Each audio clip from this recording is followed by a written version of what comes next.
2020 was definitely a year for a lazy person such as myself to thrive. It was the year that COVID totally shut down everything.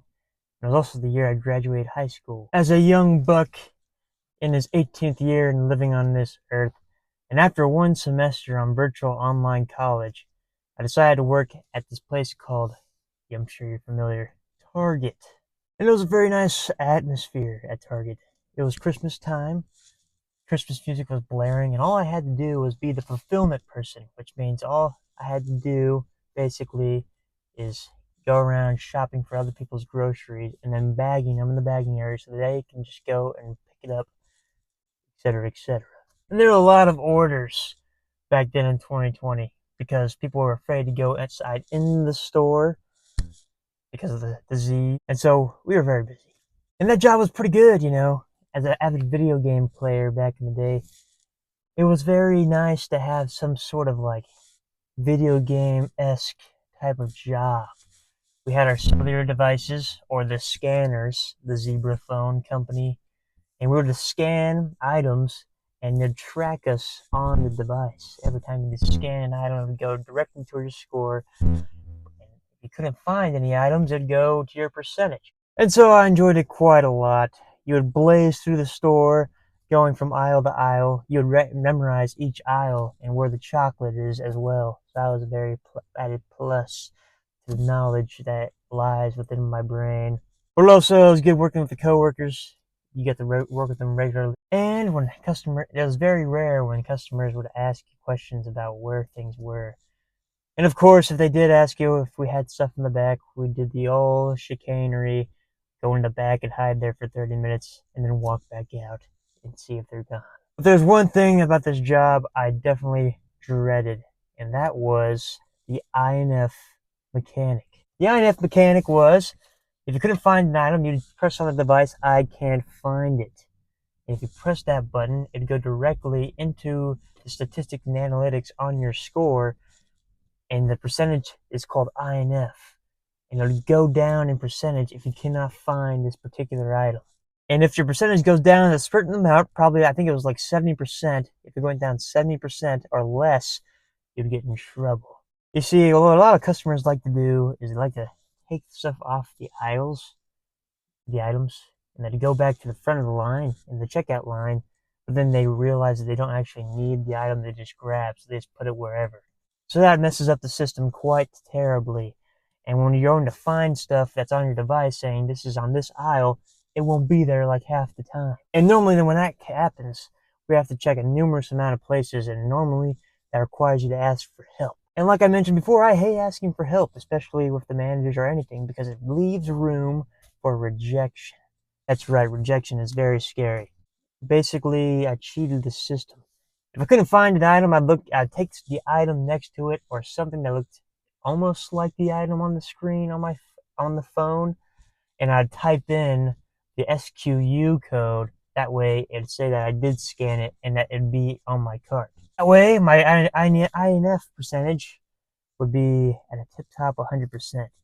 And this would ultimately suss out the employers and my coworkers too. When they were to look at my name and look at my INF percentage, it was strangely at 100% with a total number of picks of like 2,000. That immediately let off red flags because there were a lot of angry customers, and they're like, "Why didn't I not get the right items here?" When he said that he did find it, and that caused for a lot of meetings with my superiors. Superiors would come up to me and say, "Rome, you can't find a certain item, don't put in the code. Just come and ask for help." In the meeting, I'd pull out the trap card, and then as I'd look down, squirm, and shyly nod and agree, I would say to them and say that this guy is definitely special needs, so we shouldn't go hard on him. And that worked like a charm, because I got away with it like 4 more times. And looking back at it, it definitely keeps me up at night, because I was definitely a curse rather than a blessing in the employment. But the final straw of that whole excursion was when I was working a morning shift at 4 a.m. and I was doing the grocery online orders. And these online orders, especially in the morning, are very, very frustrating because the items that you need to pick in the grocery aisle aren't even in the freezer or the fridges at that moment of time, because people in the morning are usually the ones that fill up those areas. So they were gone, and one of the orders asked for 12 crystal red milks. And in the fridge that we had in the store, we didn't have 12 red milks. So what am I gonna do? INF the entire order?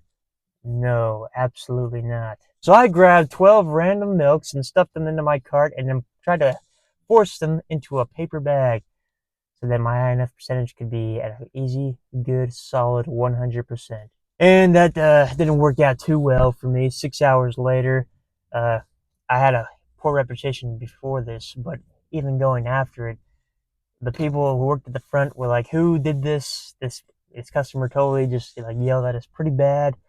Can you find the person that got these 12 random milks? We need to find them. We need to find them." They looked it up, and lo and behold, it was Mr. Rome himself, the man who purposely picked out random toys, clothes, etc., just for the sake of his score. The main manager pulled me in, and I performed my main trap card on him, the autistic outburst. And I got away with it pretty good. But after that, I felt pretty bad, and I didn't really want to work there anymore because that was kind of like the last straw of me doing that. And I knew that if I had to do it genuinely, I would have to ask for help. So I quit. Like I did, it's definitely a very terrible time in my life. Nothing to be proud of, but definitely something to look back and like laugh at yourself because of how silly you were and how a random customer got 12 random milks when he asked for like specifics. That was about 4 years ago, but luckily the Lord changed my heart 3.5 years later, or it was 2021, so that'd be 2.5 years later. The Lord changed my heart, and now I wish to serve my masters wherever I'm employed. And that's no thanks to me, but all thanks to God, because we all know, especially with this story, that if it was only my strength, it would lead to a cursing amongst my employers rather than a blessing. Yeah, that's about it. Target probably will never want to see me again, especially with the amount of kerfuffles I've caused. I worked there for like 8 months, and they even brought me from the seasonal to the regular employment because of these numbers. But unfortunately, they didn't find out that I was skewing these numbers with my wrong picks until after they brought me on. So it's probably on site every time I walk in there. I'm scared to go back. But yeah, that's about it. To God be the glory.